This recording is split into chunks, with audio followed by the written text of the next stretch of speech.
Let's say the Jews have a right to a state of their own.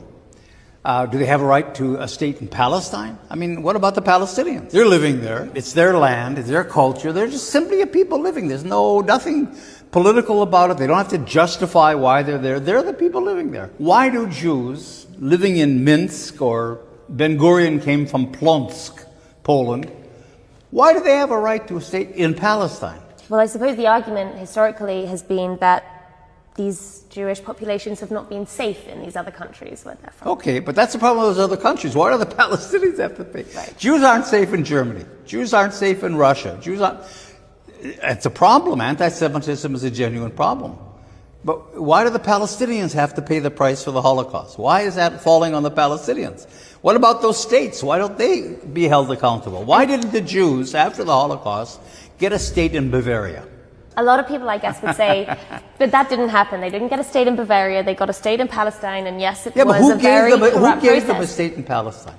Who gave them a state? Britain, for one. Well, yeah, Britain for one, but the UN. But can we ask the UN in 1947, in the partition plan, when it partitioned, 56% of Palestine went to the Jews, who were newcomers in the country.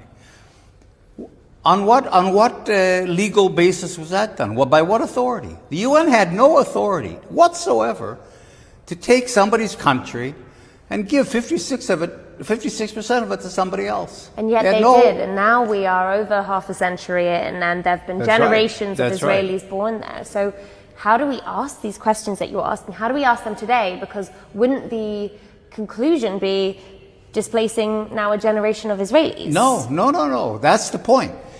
The only way out of settler colonialism is decolonization. You're not going to go back to a Palestine the way it was. But at the same time, you can't ignore Palestinian rights. Decolonization means that it's not negotiations, because the colonists don't negotiate. Israel's not going to negotiate with the Palestinians. But it means forcing Israel, in the end, to dismantle all its colonial structures of domination and control over the Palestinians. And in my view, the only way out is to create one democratic state over the whole country. You can't have a Jewish state.